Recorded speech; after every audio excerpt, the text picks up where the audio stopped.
चौथे सूत्र में धर्म का विशेष, या आपने तो धर्म का सामान्य लक्षण बता दिया, जिससे अभ्युदय और निश्रेयस प्राप्ति होती है वो धर्म है? और उससे कोई धर्म का स्वरूप प्रतीत नहीं है तो धर्म किसको कहते? तो धर्म का विशेष स्वरूप की जिज्ञासा है तो उसको बताते हैं, सुन लो। धर्म विशेष प्रसूतात् द्रव्य गुण कर्म सामान्य विशेष समवायानां पदार्थानां साधर्म्य वैधर्माभ्याम तत्वज्ञानात् निश्रेयसम्। धर्म विशेष प्रसूतात्, धर्म स्वरूप होता है, हर एक पदार्थ का विशेष असाधारण गुण होता है, तो यह धर्म भी एक गुण है, पर वो विशेष धर्म है। वो धर्म विशेष से उत्पन्न होने वाला, तो विशेष धर्म क्या है? धर्म विशेष से उत्पन्न होने वाला, प्रसूत माने उत्पन्न होने वाला। धर्म विशेषात प्रसूतात्, धर्म विशेष से उत्पन्न होने वाला कौन? तत्वज्ञान। तत्वज्ञान विशेष नहीं है। धर्म विशेष प्रसूतात् तत्वज्ञानात् निश्रेयसम्। धर्म तत्वज्ञान के माध्यम से निश्रेयस को उत्पन्न करता है। कहाँ भी तो धर्म विशेष से उत्पन्न होने वाला तत्वज्ञान। तत्वज्ञान कैसे प्राप्त होता? धर्म सामान्य से नहीं, धर्म विशेष से। तो यहाँ पर अभिप्राय, एक तो विशेष योगाभ्यास करने के पश्चात जो विवेक ज्ञान उत्पन्न होता है वो धर्म विशेष, जिससे जिस समाधि के परिणामतः तत्वज्ञान उत्पन्न होता वो धर्म विशेष।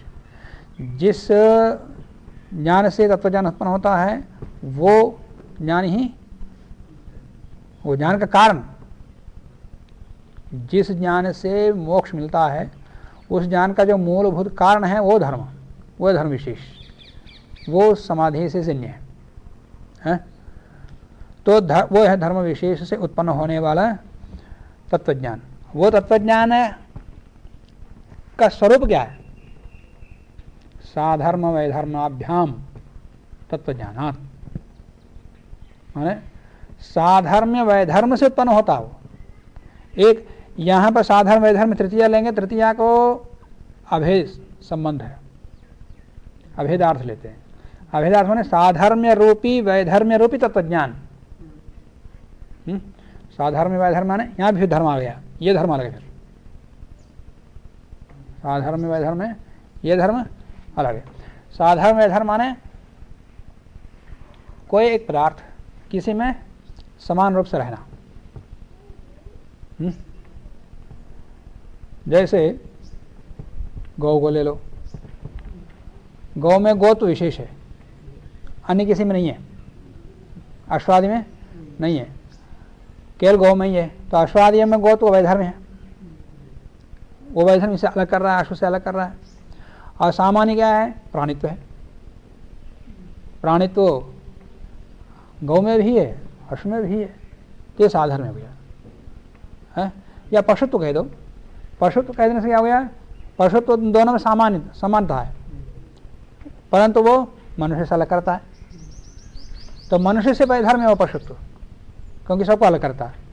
और पशुत्व अश्व में भी है, गाय में भी है, वहाँ उन दोनों के लिए साधर्म है, और मनुष्य की अपेक्षा से वो वैधर्म है। इस प्रकार से इसी प्रकार से आगे विभाग करते जाएंगे एक एक का। जैसे गुरुत्व के विषय में आया, गुरुत्व किस किस में है? किम वृत्ति है? पृथ्वी जल वृत्ति कहा था, वो तो उसमें आया था, संग्रह में आया था। यहाँ पर ढंग से वो कहेंगे पृथ्वी गुरुत्व, गुरुत्व पृथ्वी में भी है, जल में भी है। तो गुरुत्व की दृष्टि से दोनों में साधर्म्य है, परंतु कठोरता के दृष्टि से वैधर्म है। और एक में प्रवाह है, द्रव्यत्व है, द्रवत्व है, किन में? जल में। तो जल में द्रवत्व है, पृथ्वी में नहीं है। पृथ्वी में कठोरपन है, जल में नहीं है। तो इस रूप में दोनों वैधर्म्य है। असाधर्म से दोनों एक है। दोनों के विभाग कैसे करेंगे? वैधर्म से विभाग करेंगे। इस पर विभाग आगे करते जाएंगे। तो यहाँ पर इस रूप में तत्वज्ञान हो रहा ना, एक एक पदार्थ का ऐसे साधर्म वैधर्म से अलग करते जाएंगे कि प्राणित्व से मनुष्य पशु पक्षी सब आ जाते, पर ये मनुष्यत्व और एक पशुत्व, प्राणित्व से सब आ गए। अब मनुष्यत्व और पशुत्व कहेंगे तो फिर पशु आ गए, वैधर्म में आ गए। फिर पशुत्व में गोत्व और अशत्व होते ही फिर उन दोनों में साधर्म होता हुआ भी वैधर्म में आ गया। तो साधर्म में दोनों एक हैं ऐसा नहीं है, क्योंकि फिर वैधर्म भी दोनों में। ऐसे साधर्म वैधर्म से देखते हुए एक एक पदार्थ को अलग अलग करते हुए स्वरूप को समझना, यही तत्वज्ञान है। तो वो तत्वज्ञान किस प्रकार का है? साधर्म वैधर्म रूपी तत्वज्ञान। तो यहां पर अभेद अर्थ लेते हैं तृतीया को, है साधर्म वैधर्माभ्याम, माने साधर्म वैधर्म से तत्वज्ञान होता है, ये भी है? और साधर्म वैधर्म रूपी तत्वज्ञान से निशेष होता है। अब वो साधर्म वैधर्म किनका? पदार्थों का। द्रव्य गुण का कर्म सामान्य विशेष समवायानाम पदार्थानाम साधर्म वैधर्म रूपी तत्वज्ञान। इन पदार्थों का साधर्म्य वैधर्म्य, समानता और विषमता है, इनके माध्यम से या तद्रूपक साधर्म्य रूपक वैधर्म्य रूपक जो तत्वज्ञान है उससे निश्रेयस की सिद्धि होती है। और वो तत्वज्ञान कैसे? धर्म विशेष उत्पन्न होने वाला, सबको नहीं होता। सब लोग तत्वज्ञान को प्राप्त नहीं करते, उनका धर्म होगा तो वो होता। धर्म विशेष होना चाहिए, उसका पुरुषार्थ विशेष होना चाहिए, योगाभ्यास आदि योगाभ्यास। नहीं तो पढ़ने मात्र से, जानने मात्र से ये नश्वर है, ऐसे जान लेने मात्र से तो आकर्षण नहीं छूटता, आकर्षण बना रहता। तो उसके लिए धर्म विशेष चाहिए। उसके लिए शरीर जड़ है, मन जड़ है, बुद्धि जड़ है, ऐसा जानने पर भी अंदर अनुभव में नहीं आता। अनुभव ना आने से शरीर को यह अपना समझता है और ये जगत नश्वर है, ये दुखदायक है, ऐसे जानने पर भी उसके प्रति आकर्षित होता है, क्योंकि इसके बाद अंदर कुछ अज्ञानता है। तो सुनने मात्र से नहीं, श्रोतव्य है, मंतव्य है, निधिध्यासितव्य। इसलिए कहा सुनने में आया परंतु मनन नहीं किया, तो साक्षात्कार नहीं किया, फिर इसलिए ऐसे रहता।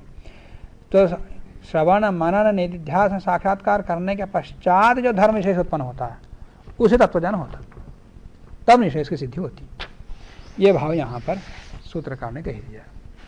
तो धर्म का स्वरूप बता दिया, जिससे निशेष सिद्धि होती है वो धर्म है, वो सामान्य से कह दिया। वो धर्म क्या है? धर्म सामान्य नहीं है, धर्म विशेष है। वो एक वैज्ञानिक भौतिक पदार्थों का विश्लेषण कर लेता, जान लेता, उससे प्राप्त होने वाले भौतिक सुखों को प्राप्त कर रहा, करा रहा, उसने किया और उसके ज्ञान से सभी लोग लाभान्वित भी हो रहे हैं। और वैसे ही आत्म परमात्मा तत्व के धर्म को भी जानेगा तो वहां के सुख प्राप्त करेगा। उसी प्रकार का स्वरूप यदि आध्यात्मिक व्यक्ति आत्मा परमात्मा तत्व का स्वरूप जान लेगा और भौतिक जगत को जान लेगा तो ये तो त्याज्य है, ये है और ये ग्राही है, ये जान करके उसकी वर्तवत्व होगा। ये तो हो गया सूत्र। 6 पदार्थों में द्रव्य का सबसे पहले कथन क्यों किया?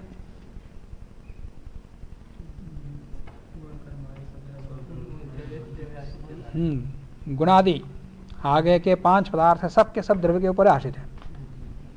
गुण समय समय से द्रव्य में रहते, कर्म समय समय से द्रव्य में रहता, सामान्य वो भी धर्म द्रव्य में ही है, विशेष वो भी द्रव्य में ही है, समवाय वो भी द्रव्य में ही है।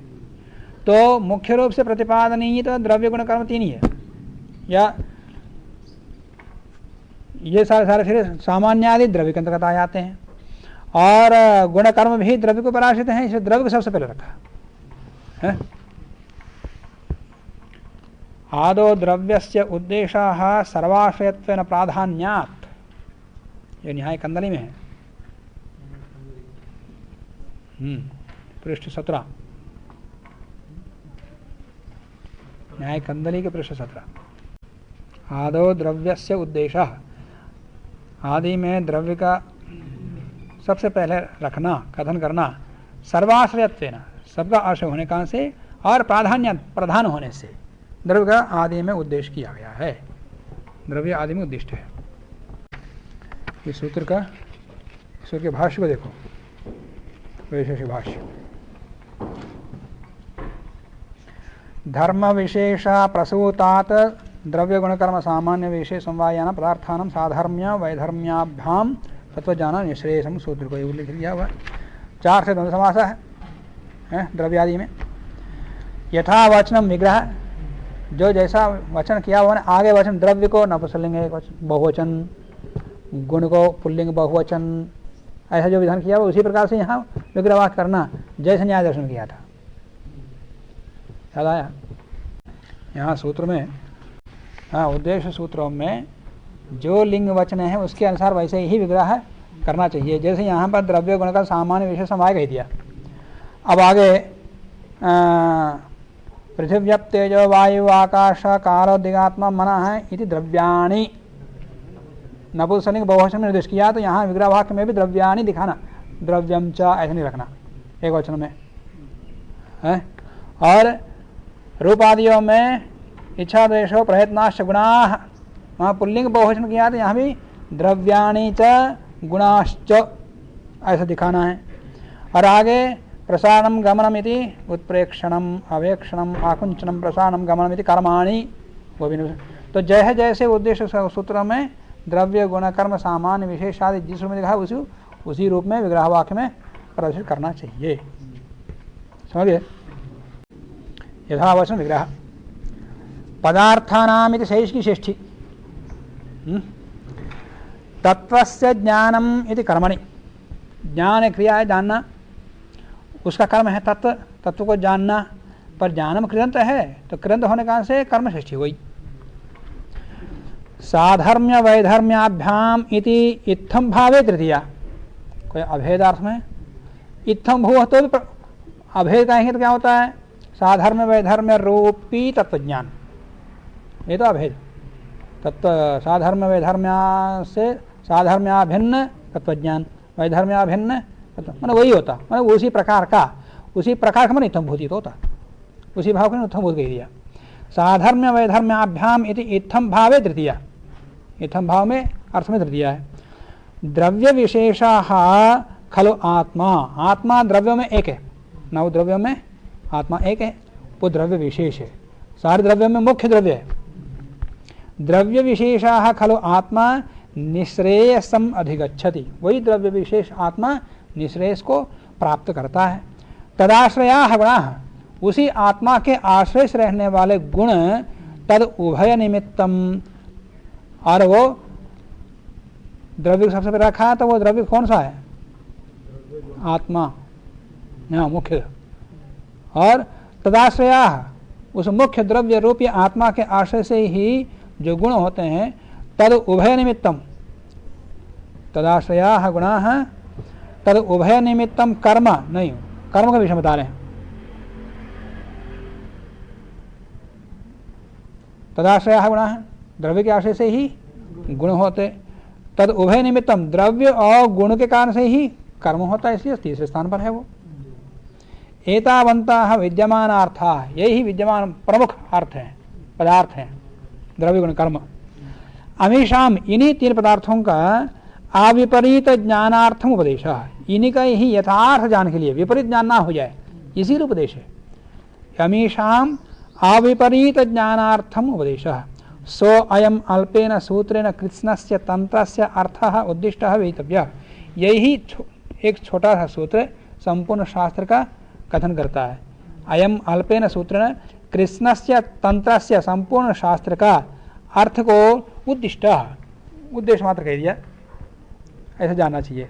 तत्र इस प्रकार है। सामान्यादि नाम, फिर सामान्य का कथन क्यों किया? फिर द्रव्य गुण कर्म तीनों कहते, सामान्य आदि का सारे ग्रहण उसी में होते, द्रव्य के अंतर्गत आ जाते हैं। सामान्य आदि नाम पृथक वचनम अनर्थकम, इनका पृथक वचन का ना अनर्थक, कोई प्रयोग नहीं है। क्यों? अव्यतिरेकात्, क्योंकि द्रव्य गुण कर्म से अलग नहीं है, ये अलग ना होने से इनका उपदेश करना व्यर्थ है। सामान्यादयो ही द्रव्यादिषु अंतर्भवन्तः न व्यतिरिच्यन्ते। सामान्यादि द्रव्यादि के अंतर्गत होते हुए उससे भिन्न नहीं होते। प्रस्थान भेद उपपत्तेस्तु पृथक वचनम, परंतु प्रस्थान भेद से इनका उत्पादन अलग से किया। प्रस्थान भेद उपपत्ति है, प्रस्थान भेद के उपपत्ति के लिए शास्त्र का अपना अपना सिद्धांत होता है। अपने स्वीकृत सिद्धांतों के कथन के लिए पृथक वचन किया। आगे बता रहे हैं पृथक प्रस्थानानि वै तंत्राणि। अब न्याय से वैशेषिक क्यों है? क्योंकि यहाँ अलग प्रकार से निरूपण किया। वहाँ केवल प्रमाणी ही है, प्रमेय नहीं है। प्रमेय है तो वो भी प्रमाण की पुष्टि के लिए। प्रमेयों को इतना ही वहाँ ग्रहण किया जिससे कि प्रमाणों के निरूपण किया जा सके। तो वहाँ प्रमाणिक प्राधान्यता और यहाँ प्रमेय की प्राधान्यता है। और आगे जाकर के इन प्रमाण प्रमेयों के माध्यम से ज्ञान हुआ, ज्ञान से साधना क्या करनी है?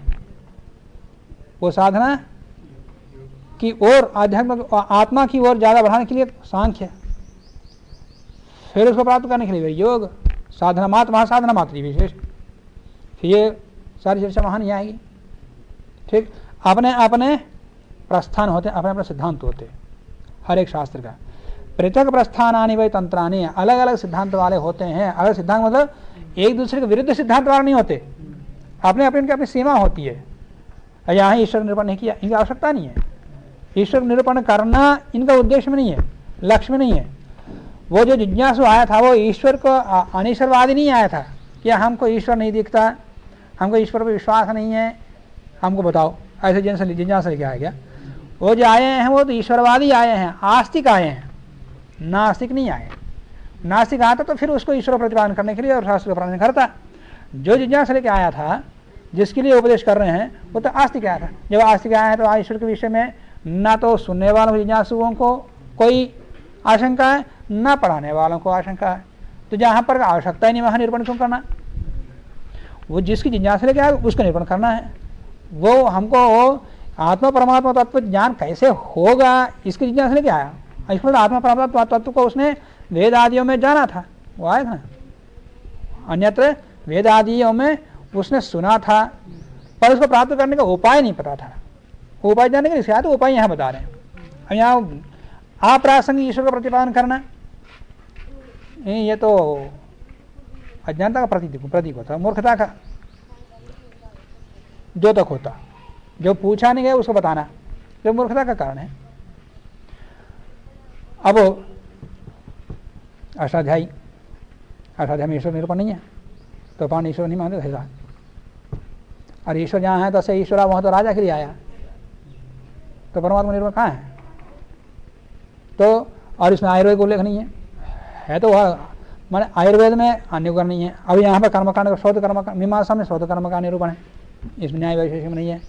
तो इतने मात्र से शोध कर्मकांड को नहीं मानते, ऐसा कह सकते क्या? अपना अपना एक क्षेत्र होता, वो किस उद्देश्य से शास्त्र का प्रणयन कर रहा है उसी में ही सब कुछ निरूपण करेगा, उसका अतिरिक्त नहीं करेगा। करेगा तो भी सांकेतिक रूप से कहता हुआ चलेगा। तो ये पृथक प्रस्थानानि वै तंत्राणि प्राण भेदानाम अनुग्रहाय उपदिश्यन्ते। शास्त्र किसको कहते हैं? अलग अलग प्रकार के सिद्धांत होते हैं, उनके परस्पर विरुद्ध नहीं होते। आधुनिक व्याख्या का प्रायः एक दूसरे के विरुद्ध खंडन स्थापित करते हैं शास्त्रों को कि न्याय वेदांत से भिन्न है, को विरोधी है। वेदांत न्याय का विरोधी है, सांख्य का विरोधी है वेदांत। ऐसा विरोधी के रूप में व्याख्यान करते हैं। ऐसा नहीं, सिद्धांत अपना अपना अलग होते हैं। क्यों? इनकी अपनी सीमा। अरे इस प्रकार के शास्त्रों को प्राणभृत माने प्राणियों को प्राण भेदानाम माने विभिन्न प्रकार के प्राणियों के अनुग्रह के लिए उपदेशन्ते, शास्त्र उपदेश किए जाते हैं। तदिदम वैशेषिकम नाम तंत्र, यह वैशेषिक नाम का जो तंत्र है, शास्त्र है, यस्य पृथक प्रस्थान, इसके अपने सिद्धांत अलग है, इसका प्रस्थान अलग है। प्रस्थान माने जहाँ पर विशेष रूप से सिद्धांत प्रतिष्ठित किए गए हैं वही प्रस्थान है। जो सिद्धांत प्रतिष्ठित किए गए हैं, निरूपण किए गए हैं, वही प्रस्थान। यस्य पृथक प्रस्थान सामान्यादयः पदार्थ, सामान्यादय का निरूपण अन्य शास्त्र में न्याय में नहीं था। अन्य आगे सांख्यादियों में भी नहीं है, इनके अपने हैं। तो जो विशेष रूप से निरूपण किया है उनको पदार्थों में तो बताना पड़ेगा। यद्यप पदार्थ द्रव्य के अंतर्गत हैं सामान्य आदि, परंतु इनका अपने विशेष तंत्र है, इनके प्रस्थान, इनके अपने विशेष निरूपित सिद्धांत हैं, इसलिए पदार्थों में अलग परिगणना किया इन्होंने। और यद्यपि न्याय के सूत्रों में 16 पदार्थ गिने गए हैं, परंतु उसके भाष्य में, वासना भाष्य में पदार्थों का निरूपण जहाँ है 3-4 स्थानों पर है, वैशेषिक के द्वारा प्रतिपादित 6 पदार्थों का वहाँ उल्लेख किया उन्होंने। क्यों? तत्वज्ञान के विषय में यही मुख्य है। प्रमाणों के निरूपण के विषय में और उनके अपने 16 पदार्थ हैं, संशय आदि। प्राण भेद भेदानाम अनुग्रहाय उपदिश्यन्ते तदिदं वैशेषिकं नाम तंत्रम यस्य पृथक प्रस्थानाः सामान्याय पदार्थाः। सामान्यादि पदार्थ इनके अपने पृथक प्रस्थान हैं, सिद्धांत हैं, इसलिए उनका निरूपण किया, नहीं तो उसके अंतर्गत हो सकते थे। यत्र यथा यथा तंत्रांतरे प्रमाण प्रमायोः यथा यथम अंतर्भवन्तोपि संशयादयः संशय आदि माने प्रमाण प्रमेय, प्रमाण प्रमेय यही तो मुख्य है। उसके बाद जो संशय प्रयोजन दृष्टांत सिद्धांत अवयव तर्क निर्णय वाद जलप वितंडा हेत्वाभास अक्षर जाति, ये सारे उसी के अंदर ढा सकते थे, और फिर भी किया क्यों? उनका अलग अलग, उनका अपना सिद्धांत है, विशेष रूप से वहाँ पर परीक्षण के साथ वहाँ निरूपण किया है, इसलिए वहाँ उन्होंने किया। वैसे यहाँ भी सामान्य निरूपण किया है। प्रमाण प्रमायो उन दोनों के अंतर्गत वहाँ पर भाषण में भी आया था कि ये भी उसके अंतर्गत है, ये भी उसके अंतर्गत है, और फिर भी निरूपण किया जा रहा है क्योंकि जानने के लिए। प्रमाण प्रमेयो यथा यथम अंतर्भवन्तोपि, जो जिसमें जिसके अंतर्भाव हो सकता था, अंतर्भाव होने पर भी संशय निरूपण किया है, वैसे यहाँ पर भी सामान्य आदियों का अंतर्भाव के संभव होने पर भी पृथक प्रस्थान के कारण से अलग से निरूपण किया। तस्मात् सामान्यादिभिः पदार्थैः पृथक प्रस्थाप्यते। सामान्य आदियों के द्वारा पदार्थों से माने द्रव्य गुण कर्मों से इसको पृथक प्रस्थापित करते हैं, अलग से निरूपित करते हैं। तथा च शास्त्रम इदम वैशेषिकम भवति, यही तो वैशेषिक है, क्योंकि विशेष निरूपण कर रहे हैं, अन्य विशेष निरूपण नहीं कर रहे हैं, माने सामान्य आदि का। जैसे कल बताया था, परिचय में बता दिया था कि विशेष रूप से सिद्धांत का निरूपण करता है, इसलिए वैशेषिक है। इसका मतलब अन्यों में दोष आता कि यह विशेष नहीं है क्या? ऐसा नहीं, सामान्य आदियों का। यदि ऐसा है तो फिर वहाँ संशय आदियों को विशेष रूप से निरूपण किया तो वो भी तो वैशेषिक हो गया। पर वैशेषिक कारण इन्होंने बता दिया, हर एक शास्त्र अपने अपने विषय का विशेष रूप से निरूपण करते हैं, तो हर एक शास्त्र वैशेषिक होता। पीछे पहले सूत्र के अंत में पृष्ठ 5 भाष्य में ही है, अंतिम पंक्ति। यदिदं वैशेषिकं नाम शास्त्रम् आरब्धं तत् खलु तंत्रांतराद विशेषस्य अर्थस्य अभिधानाय। इन्होंने भी लिखा। ऐसा है तो हर एक तंत्र अपने अपने प्रस्थान को विशेष रूप से प्रस्थान निरूपण करते हैं, तो सभी शास्त्र वैशेषिक हो जाएंगे, इसलिए कोई विशेष कारण नहीं है, वो पहले दिन मैंने बता दिया।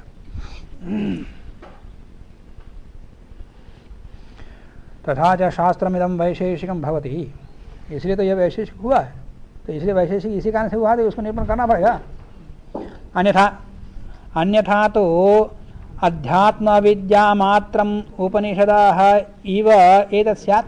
जैसे उपनिषद अध्यात्म विद्या वाले हैं, वैसे भी अध्यात्म शास्त्र होता है। ये विशेष दर्शन कहाँ हुआ फिर? जैसे न्याय दर्शन संशय आदि, वहाँ भी ऐसे कहा भाष्यकार ने कि संशय आदि का निरूपण नहीं करते, ये भी उपनिषद विद्या होती, आध्यात्म विद्या होती। आध्यात्म विद्याओं से इसको अलग करने के लिए ही तो संशय आदि का निरूपण किया। ऐसे ही यहाँ पर भी सामान्य आदि का निरूपण अध्यात्म विद्या से अलग करने के लिए किया। तत्र इस प्रकार के संशय आदि के पृथक निरूपण करने के पर समानस्य भाव सामान्यम। अब सामान्य किसको कहते हैं? समानता, समानपन को ही सामान्य कहते हैं।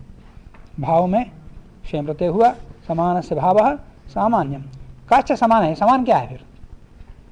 समान वो है यस्तद धर्म वान अपि न तद्भवति सोपि सो अयम समान। क्या सुना लक्षण? समान का लक्षण बता दिया इन्होंने। यत् तद्धर्मवान अपि न तद्भवति सो अयम समान, उसको समान कहते हैं। क्या सुनाया?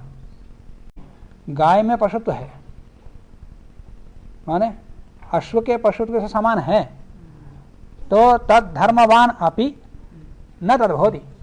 पर गाय अश्व नहीं है, अश्व गौ नहीं है, समझे? गुरुत्व साधर्म्य पृथ्वी में है, जल में है, पर पृथ्वी जल नहीं है, जल पृथ्वी नहीं है, क्योंकि उसमें वैधर्म भी है, अन्य वैधर्म भी है। तो समान किसको कहते हैं? जो समानता सब में दिखाई दे पर वो ना हो, मतलब अन्य ना हो। यद लक्षण याद रखना, यह तद्धर्मवान अपि न तद्भवति सो अयम समान। तस्य भावः सामान्य, उसी भाव को ही सामान्य कहते हैं। तच्च एत सामान्यम साधर्म्य योगः, वो सामान्य सामान्य का योग है। तद उक्तम, वही कहा है। द्रवत्वम अद्भि सामान्यम, वही उदाहरण बता रहे हैं। द्रवत्व अद्भि में है, द्रवत्वम अद्भि ही जल के साथ सामान्य, जिसमें द्रवत्व है वो जल के साथ सामान्य है। द्रवत्वम अद्भि सामान्य मेरी, ये आगे कहीं कहा। समानश्च धर्मः कश्चित् व्यवस्थितः गोत्वादि, समान धर्म कश्चित व्यवस्थित, कोई व्यवस्थित है, गोत्वादि माने सभी गायों में है वो। केवल गौ जाति में देखें तो वो अन्यों से विशेष है, अश्वादि की दृष्टि से गोत्व विशेष है, पर गायों में ही गोत्र देखें तो सामान्य। समानश्च, इसे तो जाति कहते हैं। समानश्च धर्मः क्वचित व्यवस्थितः गोत्वादि क्वचित अव्यवस्थितः, और कहीं पर व्यवस्थित है, माने गोत्र सामान्य है सभी में, पर वैधर्म भी कहीं पर क्या? क्वचित अव्यवस्थितः आरोहण परिणाहादि यथा विषयम वेतव्यः। आरोहण परिणाम माने वाचन भाषण में भी आया।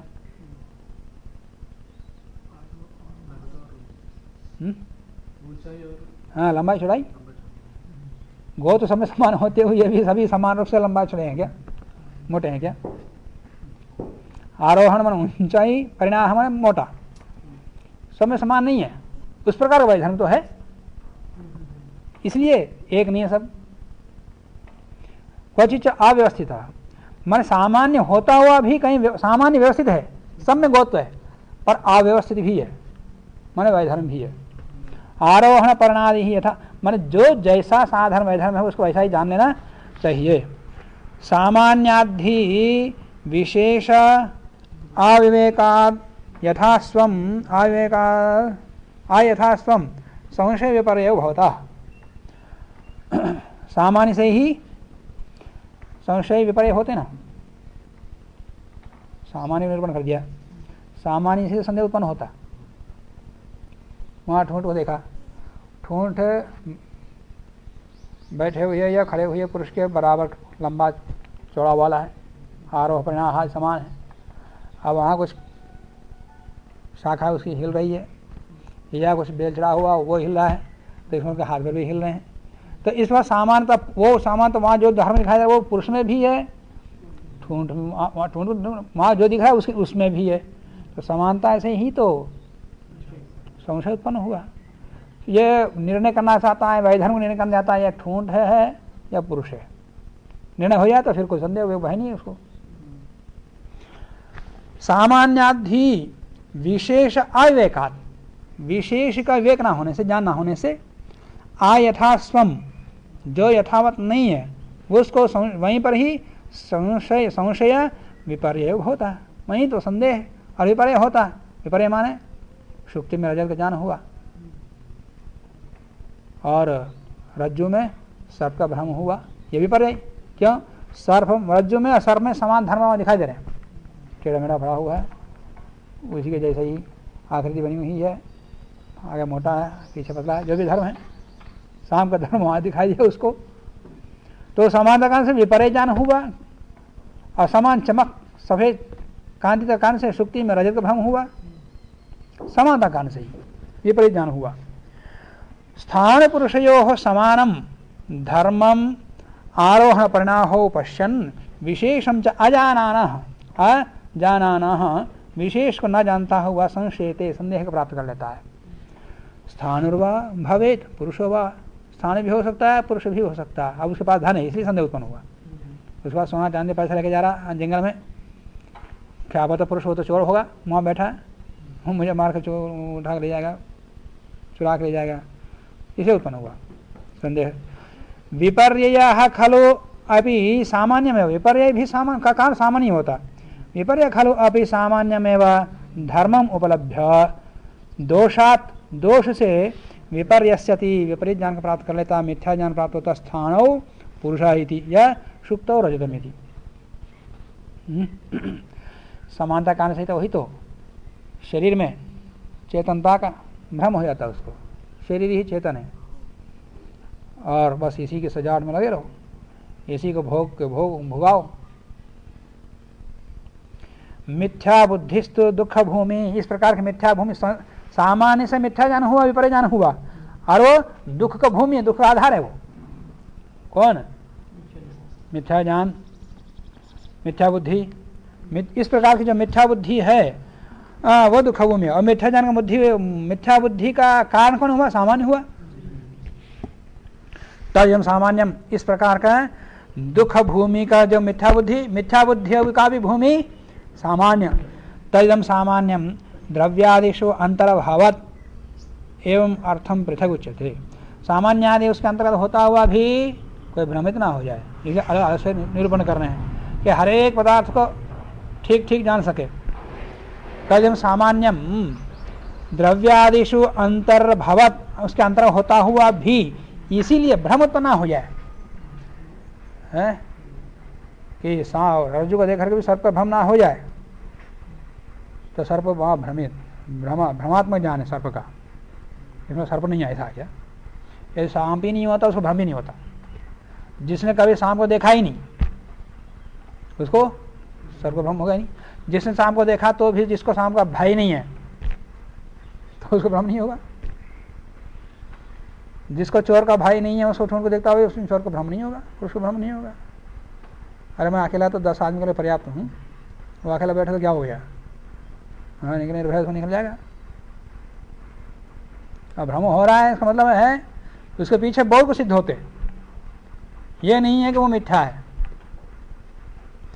शुक्ति में रजत का भ्रम हो रहा है तो उसको शुक्ति का भी ज्ञान है और रजत की भी ज्ञान है, और रजत की आशा भी उसके अंदर है कि रजत समझ रहा इसे दौड़ के लेता है। जो वैरागी हुआ कि वो क्यों जाएगा, रजत उसे जाने दो, मुझे कोई जरूरत ही नहीं है।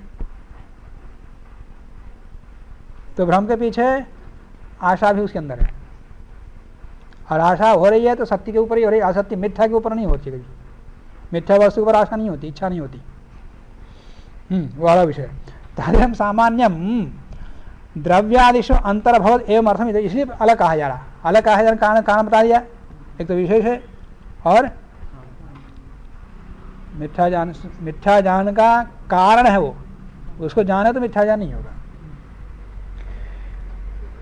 तो मिथ्या ज्ञान कारण सामान्य को जानना, फिर वैधर्म से फिर सामान्य का नष्ट करना, विभाग करना। ये न विशेषेण शिष्यते सह विशेषा, विशेष किसको कहते हैं? जिससे वह विशेषित हो जाता, अलग हो जाता है। विशेषेण शिष्यते ज्ञायते सह विशेषः। सामान्येन या मिथ्या बुद्धि उदेति, सामान्य के कारण से जो मिथ्या ज्ञान हुआ है, सा इयं विशेष विवेकेन अपोद्यते, वो सामान्यत्व विशेष से नष्ट हो जाता, इसलिए विशेष है। विशेषण को भ्रम नहीं था फिर। ततः एव यथार्थ बुद्धि होती, उस विशेष से ही यथार्थ बुद्धि होती है। पहले सामान्य ज्ञान होना, फिर उससे संशय विपर्य जो हुआ है उसका नाश विशेष से करना। या तत्वज्ञानम इत्याख्याते, बस विशेष से जो सामान्य का नाश हुआ है वही तत्वज्ञान है। यथा उदाहृते, उदाहरणों में स्थानवादो जो विशेष है, स्थानवादी में जो विशेष धर्म है, तद विवेकात् तत्वज्ञानम भवति, उस विवेक से ही तत्वज्ञान होता है। ये पुरुष नहीं है, ठोंठ है, स्थाणु है। स्थाणु स्थाणु शुक्तौ शुक्ति ही, ये यथार्थ ज्ञान है। स्थाणु में पुरुष बुद्धि, पुरुष में स्थाणु बुद्धि, या शुक्ति में रजत बुद्धि, रजत में शुक्ति बुद्धि, ये में विपरीत ज्ञान है। पर स्थाणु में स्थाणु बुद्धि, शुक्ति बुद्धि, ये विशेष कारण से हुआ। तो जिस कारण से तत्वज्ञान हो रहा है उसको विशेष को बताना पड़ेगा। यद्यपि वो विशेष पदार्थ में रहता, द्रव पदार्थ में रहता और सामान्य भी पदार्थ में रहता, परंतु जिस कारण से मिथ्या ज्ञान हो रहा उसको जानना पड़ेगा। जिस कारण से यथार्थ ज्ञान हो रहा, तत्वज्ञान हो रहा, उसको भी जानना पड़ेगा।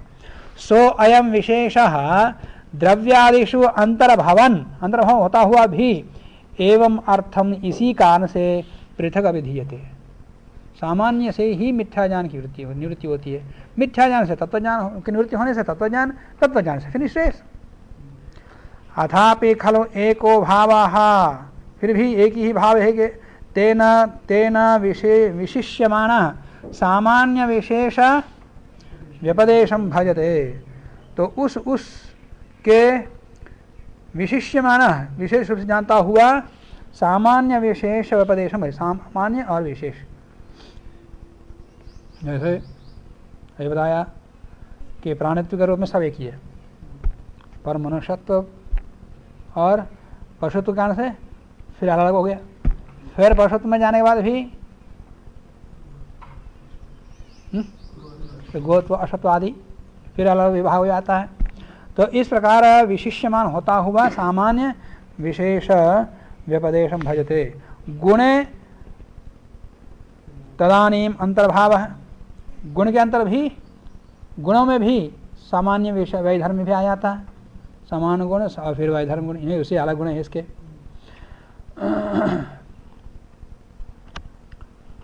पृथ्वी में रूप भी है, अग्नि में भी रूप है, जल में भी रूप है, तो सबके गुण है, ये भ्रम होता नहीं। ये रूप गुण सबका नहीं है, किसी एक का, ये निर्णय करना पड़ेगा। केवल अग्नि का ही गुण है, अग्नि का ही धर्म है रूप गुण, रूप सबका नहीं है। कैसे करेंगे? वैधर्म से करेंगे। सामान्य से क्या हुआ? ये सबका गुण है, जिसमें दिखाई दे रहा रूप सब में। रस भी किस किस में है? पृथ्वी में है, जल में है। स्पर्श किस किस में है? पृथ्वी में भी है, जल। उससे पूर्व वाले सब में रहेगा। स्पर्श वायु गुण है, वायु से पूर्व में कौन कौन है? पृथ्वी, जल, आप, तीनों में स्पर्श है। तेज, तेज भी है, तो चारों में है। तो चारों में स्पर्श के गुण दिखाने से चारों गुण हैं, ये भ्रम होता नहीं। फिर वायु धर्म से एक एक अलग करते जाएंगे, फिर उसी का है। तो इस प्रकार एक पदार्थ को समझना। सामान्य विशेष व्यपदेशम भजते गुणे तदानीम अंतर्भाव, तभी ये सामान्य विशेष के गुण के अंतर्गत भी हो जाता है, द्रव्य में भी गुण में भी। यदि नाम परिभाषा मात्र में तो, माने सामान्य और विशेष ये दोनों केवल परिभाषा मात्र होते हैं, न एवं अतिरिच्यते, ये द्रव्य और गुण से अलग नहीं है। केवल परिभाषिक रूप में क्या होता है, तो अलग से निरूपण करने की आवश्यकता नहीं है। इसलिए ये एक तत्वज्ञान का कारण है कौन? विशेष। और एक बंधन का कारण है मिथ्या ज्ञान। मिथ्या ज्ञान का कारण है सामान्य है। इसलिए जो कारणों का भी कारण, बंधन का कारण है मिथ्या ज्ञान, विपरीत ज्ञान, उसका कारण सामान्य ज्ञान है, तो उसको बताना पड़ेगा विशेष रूप से। और मोक्ष का कारण तत्वज्ञान है, तत्वज्ञान का कारण है विशेष है, तो उस विशेष को जानना पड़ेगा। तो ठीक है, ये तो दोनों तो ठीक है, अनिवार्य है, बताना पड़ेगा। फिर समवाय, ये क्यों बता रहे हैं? साधन छठा पदार्थ वो क्यों बताया? फिर समवायस्तु सम्यक अवाप्ति ही एक ही भाव। समवाय तो समवाय किसको कहते हैं? सम्यक अवाप्ति, अच्छी तरह प्राप्त होना, उसमें लीन रहना। सम्यक अवाप्ति ही एक ही भाव, माने उसमें एक ही भाव होना, अलग कभी दिखाई नहीं देना। द्रव्य को छोड़ करके रूप कभी दिखाई नहीं, कोई भी गुण द्रव्याश्रित होता, द्रव्य को छोड़ कभी नहीं होता, माने उसके साथ ही है। द्रव्य उत्पन्न होते गुणों के साथ ही होता, पर एक क्षण निर्गुण रहता। अथापि यदि उत्तम, फिर भी समवाय को अलग से कह दिया है, वो द्रव्य के अंतर्गत ही रहता, फिर भी उसको अलग से कह दिया। क्यों? समवायो अपृथक भाव, समवाय कोई पृथक भाव वाला नहीं है। सो अयम पृथक प्रतिद्वंदी गुण, ये समवाय कैसा है? पृथक प्रतिद्वंदी है, पृथक भाव नहीं है। ये पृथक अलग है, समवाय अलग है। स्वयं पृथक प्रतिद्वंदी है।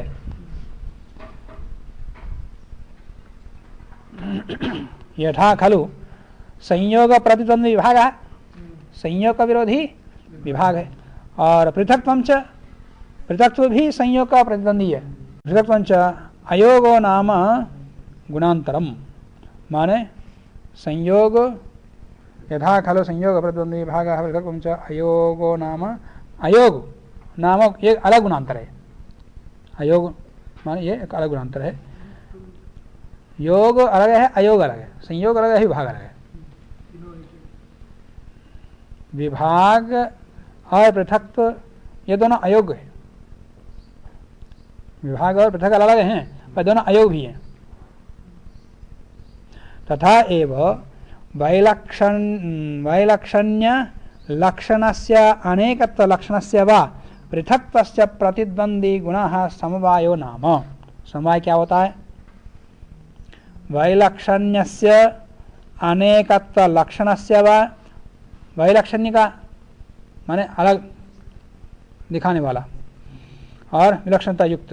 वैलक्षण्यस्य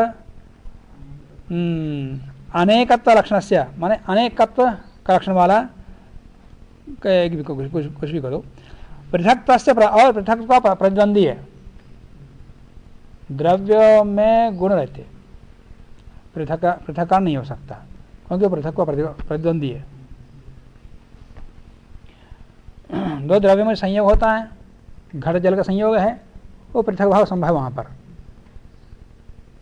तो वहाँ पृथक का प्रतिद्वंदी नहीं है संयोग। तो पृथक प्रतिद्वंदी समवाय, पृथक प्रतिद्वंदी गुण समवाय नाम।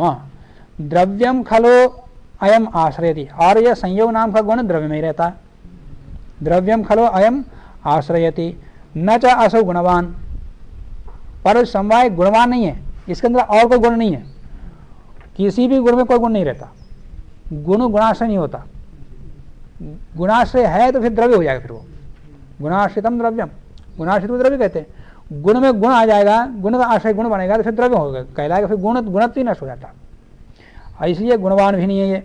द्रव्यम खलो आश्रयति, द्रव्य के ऊपर आश्रित है, और ये किसी गुण का आश्रय नहीं है। न चासौ गुणवान न खलो अपि कर्म, ये कर्म भी नहीं है। तो किसमें का समीप करोगे? द्रव्य में रहता और इसके अंदर कोई गुण नहीं है। द्रव्य के अंदर रखना हो तो इसके अंदर कोई गुण रहना पड़ेगा। गुणाश्रित को द्रव्य कहते हैं या कर्माश्रित को द्रव्य कहते हैं। तो समवाय को द्रव्य के अंदर रखना हो तो इसको तो गुणाश्रित मानो। गुण होने कारण से गुणाश्रित नहीं हो सकता, गुण होने कारण से कर्म का आश्रय नहीं हो सकता, तो इसे द्रव्य के अंदर नहीं हो सकता। और स्वयं गुण है और कर्म भी नहीं है ये है। न खलो अपि कर्म, फिर किसके अंदर भाव करोगे? इसलिए अलग से निरूपण किया। यश्च, ये गुण तो है, फिर गुण है तो फिर गुणों के अंतर भाव हो सकता है। यश्च अपूर्व शरीरेन्द्रिय वेदनाभिः संयोग विशेषः जन्म ततः शरीरादिभिः अपृथक भावम आत्मनः अभिमन्यते। जो ये जो शरीर मिला है यह अपूर्व है, इससे पहले नहीं था। अपूर्व शरीर, अपूर्व इंद्रिय, और ये ज्ञान हो रहा है वो भी अपूर्व है। शरीर इंद्रियों के संयोग से ज्ञान हो रहा है वो भी अपूर्व वेदना है। अपूर्व शरीरेन्द्रिय वेदनाओं से संयोग जो विशेष हुआ है वही तो जन्म है, यही तो शरीर जन्म है। तथा इस प्रकार का जन्म होने के पश्चात, माने इससे पूर्व में कभी संयुक्त नहीं है, ऐसे शरीरेन्द्रिय ज्ञानों के संयोग विशेष ही जन्म है।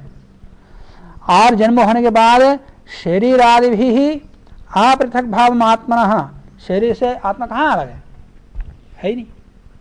आत्मा अलग है ही नहीं। शरीरादि भी अपृथक भावम आत्मना विमन्यते, आत्मा को शरीर से अलग नहीं मानता, अभिमान करता है कि शरीर ये आत्मा है। यतः खलु अयम पुरुषः संसरन्, ये पुरुष चलता हुआ या कर्मफल भोगता हुआ दुख राशिम अनुभवती, दुख राशि को प्राप्त करता है। तद उपरमे च, दुख के उपरम होने पर, नाश होने पर, प्रहीन दुख संतान अपवृज्यते, इस प्रकार दुख की संतान, दुख की परंपरा जन्म जन्मांतर से भोगते आ रहे हैं, दुख संतान के प्रहीन होने पर उसी को ही अपवर्ग कहते हैं, अपवृज्यते, मुक्त हो जाता है। सो अयम समवायः एवं अर्थम पृथक उच्यते, इसलिए समवाय को अलग से कह रहे हैं। किसलिए? सोयम समवायः एवं अर्थम पृथक उच्यते, गुणांतरभूत हो भी, गुणांतरभूत होता हुआ भी, क्यों? समवाय संबंध से शरीर में रहता, फिर भी ये अलग है।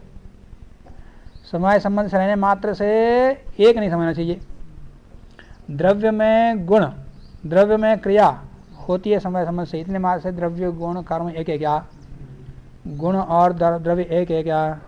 नहीं है, कारण बता दिया था। और ऐसा ही शरीर से भिन्न आत्मा दिखाई नहीं देता। जब भी आत्मा का दिखाई देता है, आत्मा की अनुभूति होती है, वो शरीर के माध्यम से ही होती है, तो फिर अलग कहाँ है? तो समवाय को समझेंगे तो वो समझेगा कि इससे अलग है वो है। इसलिए समवाय संबंध को, समवाय संबंध से रहने मात्र से एक है ये नहीं समझना। समवाय संबंध को समझा हुआ हो तो यहाँ भी समवाय संबंध से रह रहे हैं, मतलब दोनों अलग है, ये समझ में आएगा। जैसे द्रव्य गुण, सोयम समवायः एवं अर्थम पृथक उच्यते, गुणांतरभूत, गुणों के अंतर्गत होता हुआ भी इसका अलग से निरूपण किया गया है। अथापि, फिर भी, अथापि खलु अवाप्ति ही उपश्लेष विशेषः स्यात् गुणः एव अंतर्भवति। अवाप्ति माने व्याप्त हो जाना, उपश्लेष विशेष, अवाप्ति क्या है? एक उपश्लेष विशेष माने किसी में संयुक्त विशेष, संयोग विशेष है। अथापि अवाप्ति ही, ये जो अवाप्ति है, पहले प्रारंभ में कहा था या अवाप्त होता, व्याप्त होता। समवायस्तु सम्यक अवाप्ति ही, एक ही भाव, प्रारंभ में कहा ना, पहले कहा, प्रारंभ में कहा, पहले कहा, तो उसी कह रहे हैं। अथापि खलो अवाप्ति ही, ये जो अवाप्ति है, सम्यक अवाप्ति एक ही भाव रूप समवाय है, वो उपश्लेष विशेष है, संयोग विशेष ही है, परंतु संयोग से इसको अलग करने के लिए अलग संज्ञा दे दिया है। तो ये भी संयोग, द्रव्य गुण दोनों मिल गए हैं, इसका मतलब संयोग तो हुआ, परंतु दो द्रव्यों के बीच में जो संयोग हुआ है वो संयोग, और इन दो द्रव्य गुणों के बीच जो संयोग है उसमें अंतर है। दो द्रव्यों के बीच संयोग हुआ, उसका अपृथक भाव हो सकता है, पर यहाँ अपृथक भाव नहीं हो सकता, ये अयुत है, वो युत है। तो द्रव्यों का जो संबंध संयोग है वो युत है, और द्रव्य गुणों के बीच जो संयोग है वो अयुत है, कभी अलग नहीं हो सकता। अथापि खलो अवाप्ति उपश्लेष विशेषः स्यात् गुणः एव अंतर्भवति, गुण का अंतर्भाव होने पर भी इसका अलग है। अपरो ही उपश्लेषः न चिरम अवतिष्ठते, और जो दूसरा उपश्लेष है, संयोग है, वो ज़्यादा नहीं रह सकता, कुछ समय तक रहता, नाश होने वाला है संयोग। अयंतु उत्पत्तेः प्रभृति अविनाशम अनुवर्तते, जिस घट में रूप आदि उत्पन्न हुई है, घट के रहे, जब तक घट रहेगा तब तक उसके गुण रहेंगे। जब तक मनुष्य का शरीर है, शरीर के जो भी गुण धर्म समय समय से रहते हैं, जब तक शरीर तब तक रहेगा, बीच में नाश नहीं होता है। परिवर्तन हो सकता है पर नाश नहीं। तो सो अयम उत्पत्तेः प्रभृति अविनाशम अनुवर्तते तद अपगमाच्च उपरमः भावस्य, उस गुण के समापन से द्रव्य का नाश हो जाता, द्रव्य के नाश से गुण का समापन। तद अपगमात, गुणों के या समवाय संबंध के हट जाने से उपरमः भावस्य, भाव का भी उपरम हो जाता, नाश हो जाता है। सो अयम अयुत सिद्धानाम, इस प्रकार के अयुत सिद्ध जो उपश्लेष है वही समवाय कहलाता है। समवाय का लक्षण क्या बताया? अयित सिद्धानाम उपश्लेषः समवायः। प्रशस्त पादभाष्य में भी इसी प्रकार लक्षण है। युत सिद्धानाम च संयोगः, जो युत सिद्ध हैं, जो कभी अलग हो सकता है, प्रभाव हो सकता है, वो उपश्लेष संयोग है। संति अन्य अपि पदार्थाः, अन्य पदार्थ भी हैं। यहाँ 6 पदार्थ बता दिया आपने, अन्य पदार्थ नहीं है क्या है? नहीं है, कौन बोल रहा है? वैसे ईश्वर के विषय में भी ऐसी है, ईश्वर का प्रतिपादन नहीं किया, नाम लेकर के निराकरण किया, ईश्वर नहीं है, फिर कैसे ईश्वरवाद कहते? किसी विषय में मौन रहने मात्र से उसका निराकरण करने वाला नहीं होता। स्वीकार भी तो हो सकता है, निराकरण भी हो सकता है, स्वीकार भी हो सकता है, पर निराकरण का ही पक्ष क्यों लेना? कोई नियम तो है नहीं, कोई बिना विनिगमन विराहात, निश्चय को कारण ना होने से ईश्वरवादी है कहने, शेष्वर भी हो सकता है।